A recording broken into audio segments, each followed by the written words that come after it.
اور اب کی مرتبہ جو تیسری بار زہر دیا گیا وہ ہیرے کو پیس کر امام حسن رضی اللہ تعالی عنہ کے مشکیزہ کے اندر ڈال دیا گیا۔ امام حسن رضی اللہ تعالی عنہ 27 صفر کی رات سوئے ہوئے تھے، اچانک نیند سے بیدار ہوئے۔ حضرت زینب رضی اللہ تعالی عنہا عبادت میں مصروف تھیں۔ آپ نے نیند سے بیدار ہو کر حضرت زینب رضی اللہ تعالی عنہا کو آواز دی اور حضرت زینب امام کی طرف متوجہ ہوئی۔ حضرت حسن رضی اللہ تعالی عنہ فرمانے لگے، میں نے خواب میں نانا جان اور امی اور ابا جان کو دیکھا کہ وہ مجھے جنت کی سیر کرواتے ہیں۔ میں نے نانا جان سے عرض کیا، آپ میرے حالات سے باخبر ہیں، مجھے تماچے لگائے گئے، میرے پیروں تلے سے مسلح کھینچا گیا، کتنا ستایا گیا۔ میرے سامنے اس وقت مدینہ میں میرے والدین کو گالی دی جاتی ہے۔ یا رسول اللہ، میں اس دور سے گزر رہا ہوں۔ آقا نے فرمایا کہ صبر کرو، تم بہت جلد ہم سے آ کر ملنے والے ہو۔ امام حسن رضی اللہ تعالی عنہ نے ایک اور خواب دیکھا کہ آپ کی پیشانی پر قل هو اللہ شریف لکھی ہوئی ہے۔ یہ خواب جب لوگوں نے سنا تو خوش ہوئے، لیکن آپ کے شاگرد سعید ابن مسیب نے سنا تو آپ نے فرمایا،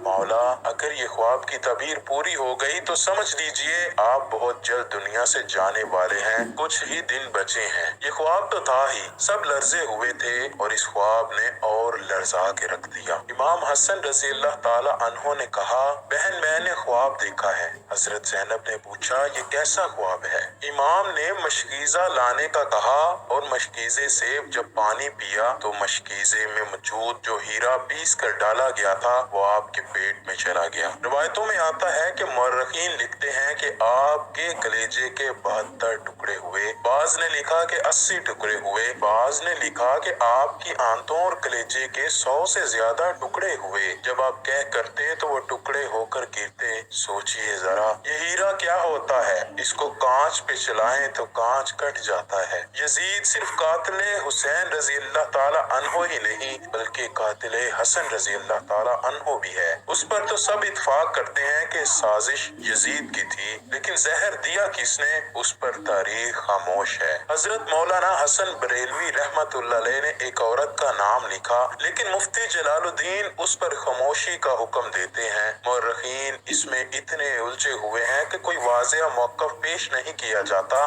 لیکن پڑھے لکھے لوگ ہیں، ان کے لیے ایک بات ہے کہ زہر دینے والا کون ہے۔ جس وقت ٹکڑے ہو کر گرنے لگے تو امام نے حضرت حسین رضی اللہ تعالی عنہ کو بلانے کا حکم دیا تاکہ کچھ نصیحت کر دوں۔ حضرت حسین رضی اللہ تعالی عنہ آئے اور حالت دیکھ کر گلے مل کر خوب روئے۔ بھائی بتاؤ آپ کو زہر کس نے دیا؟ اس لیے کہ سید الصابرین کا نواسہ ہے۔ بھائی مجھے جس پر شک ہے اگر وہی ہے تو اللہ بہترین انتقام لینے والا ہے، اور شک کی بنیاد پر کسی کو قتل نہیں کیا جا سکتا، کیونکہ میں نام لوں گا تو تم قتل کر دو گے، اور شک کی بنیاد پر کسی کو قتل نہیں کیا جا سکتا۔ اللہ بہترین انتقام لینے والا ہے۔ جب امام حسن نے امام حسین کو نہیں بتایا کہ قاتل کون ہے تو حتمی طور پر کسی کے بارے میں یہ فیصلہ کر دینا کہ فلاں قاتل ہے، میں سمجھتا ہوں کہ یہ زیادہ مناسب نظر نہیں آتا۔ بہرحال جب صبح ہوئی اور لوگ جمع ہونے لگے تو اس وقت امام حسن نے کہا، حسین میرا چہرہ کیسا نظر آ رہا ہے؟ امام حسین رضی اللہ تعالی عنہ نے روتے ہوئے فرمایا، آپ کا چہرہ ہرا ہو گیا ہے۔ مسکرا کر کہا، اس تکلیف میں بھی مسکرایا ہے حسن جس تکلیف میں لوگ ساری خوشیاں لوگوں کی چھن جاتی ہیں۔ حسن مجتبیٰ رضی اللہ تعالی عنہ نے جب سنا کہ میرا چہرہ ہرا ہوا ہے تو فرمایا، حسین یاد ہے نانا کی حدیث معراج مکمل ہو گئی ہے۔ لوگوں نے پوچھا کہ حدیث معراج کیا ہے؟ فرمایا کہ جب میرے حضور معراج پر گئے اور ہماری پیدائش بھی نہیں ہوئی تھی تو نانا معراج پر جنت کی سیر کر رہے تھے تو جنت میں 2 محل دیکھے، ایک ہرا تھا اور ایک لال تھا۔ اس وقت رضوان جنت نے کہا کہ یا رسول اللہ جاتے جاتے اپنے شہزادوں کے محل بھی دیکھ جائیں جن سے پوری جنت کا حسن دوبالا ہوتا ہے۔ حضور نے فرمایا، یہ ہرا کس کا ہے اور لال کس کا ہے؟ کہا، لال تو حسین رضی اللہ تعالی عنہ کا ہے اور ہرا حسن رضی اللہ تعالی عنہ کا ہے۔ میرے پہلے حضور نے پوچھا کہ رضوان یہ تو بتاؤ کہ حسن کا ہرا کیوں اور حسین کا لال کیوں؟ تو رضوان کی گردن جھک گئی،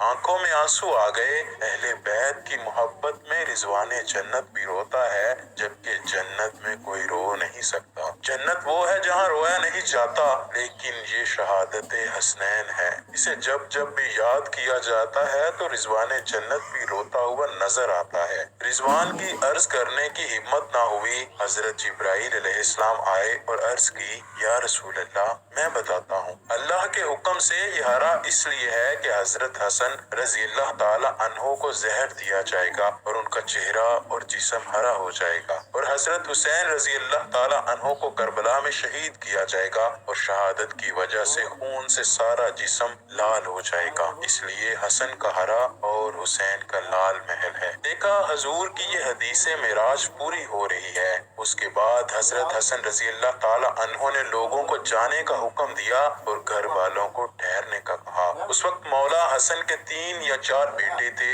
ان بیٹوں میں ایک بڑا بیٹا تھا جس کی عمر صرف 7 سال تھی، بڑا خوبصورت تھا اور نام قاسم تھا، اور ماں کا نام فروا تھا۔